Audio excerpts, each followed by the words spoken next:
Nous sommes le résultat de nos relations. Certaines relations se sont créées et perdurées.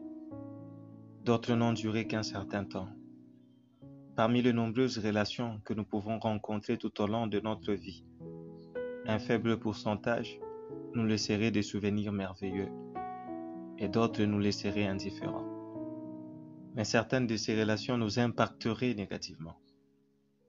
Alors en tant qu'enfant de Dieu, on doit se poser la question, comment savoir si une relation est approuvée par Dieu? Aujourd'hui, je vais vous partager les signes d'une relation qui n'est pas approuvée par Dieu. Les signes sont des messages que Dieu utilise pour nous parler et nous avertir de dangers afin de nous orienter pleinement dans sa volonté. Il arrive que nous vivons dans une relation où nous sommes aveuglés par nos sentiments et un amour superficiel, nous rendant ainsi incapables de discerner quelle est la véritable nature de la personne avec qui nous partageons la relation. Vous désirez peut-être connaître quelle est la volonté de Dieu sur la relation que vous entretenez en ce moment.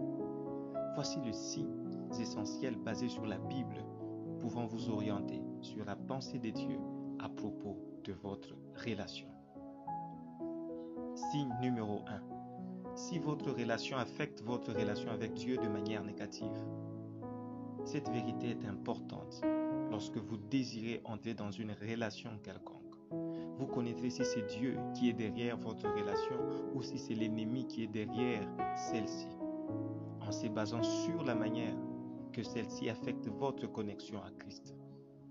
Quel est l'impact de votre relation sur votre vie spirituelle? Cela vous indiquera si Dieu ou Satan est derrière celle-ci. Ésaïe 43, 21 dit « Le peuple que je me suis formé racontera ma louange ». Sachez-le, vous êtes créés pour proclamer la louange de Dieu. Et la première étape pour accomplir cela est d'avoir une relation personnelle avec Dieu. Sans relation avec Dieu, il est difficile de lui être agréable. Car c'est seulement en ayant une vie basée sur la relation avec Dieu que vous pouvez connaître réellement sa volonté et comment l'accomplir. Donc, c'est essentiel et vital d'observer comment votre relation avec telle personne affecte votre vie avec le Seigneur. Lorsque vous devenez proche d'une personne et que vous commencez à vous sentir loin de Dieu à cause de cette personne, cela est un indicateur que Dieu n'est pas dans cette relation. Si vous vivez dans une relation qui devient toxique à votre vie de prière et à votre vie de communion fraternelle, cela est un indicateur que Dieu n'approuve pas cette relation. Et vous n'avez pas besoin d'une prophétie pour savoir la volonté de Dieu sur celle-ci. Car votre relation avec Dieu doit passer en premier avant toute chose. Signe numéro 2. Si la paix du Seigneur est absente dans votre cœur. Le premier signe de la faveur de Dieu dans votre vie et dans votre relation est la paix de Dieu dans votre cœur.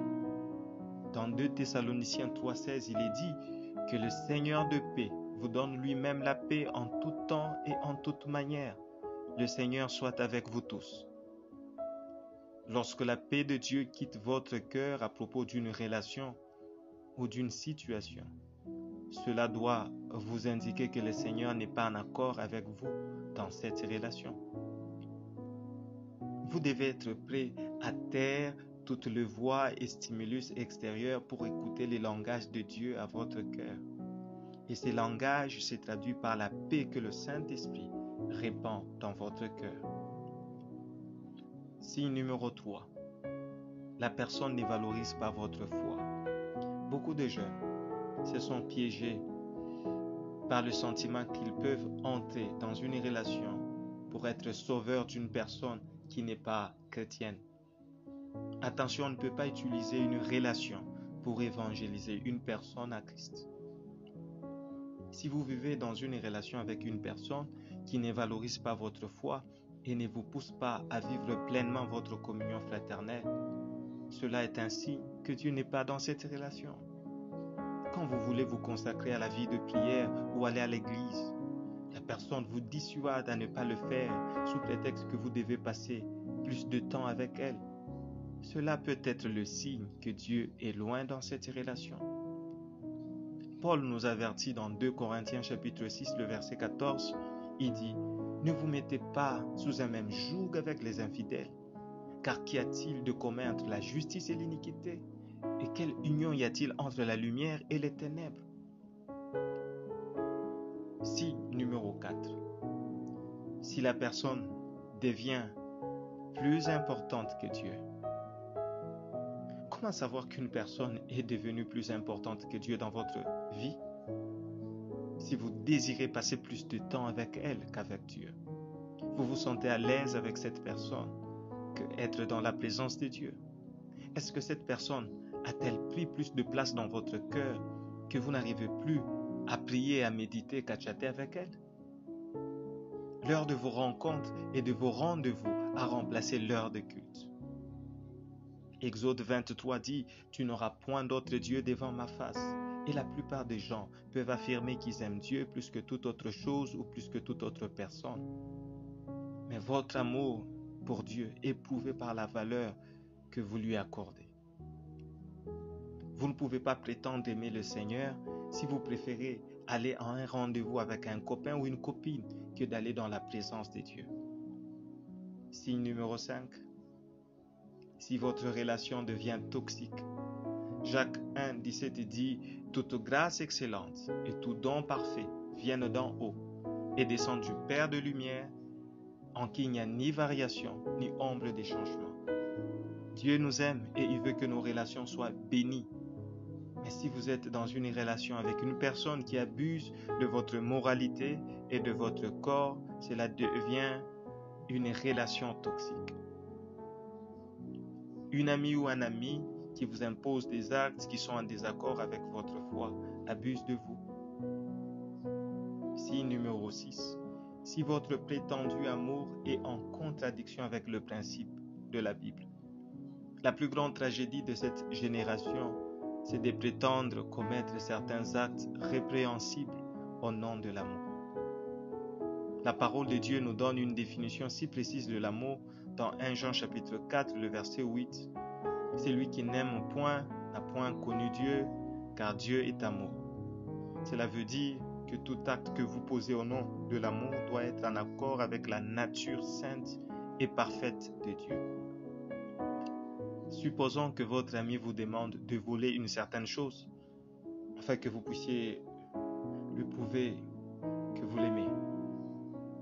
Si vous volez pour prouver à votre ami que vous l'aimez, cela n'est pas de l'amour, c'est de la séduction.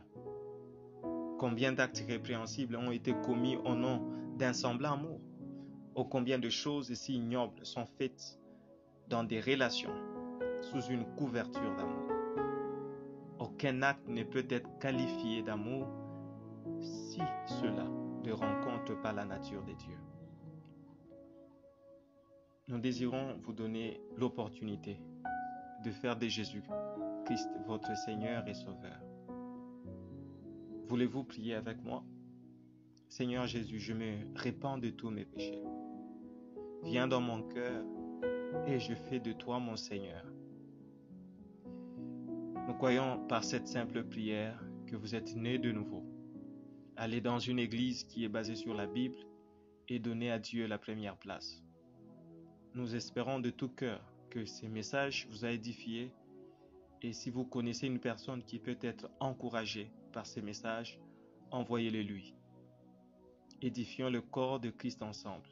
Nous publions chaque semaine un message. Appuyez sur la cloche de notification pour vous le rappeler.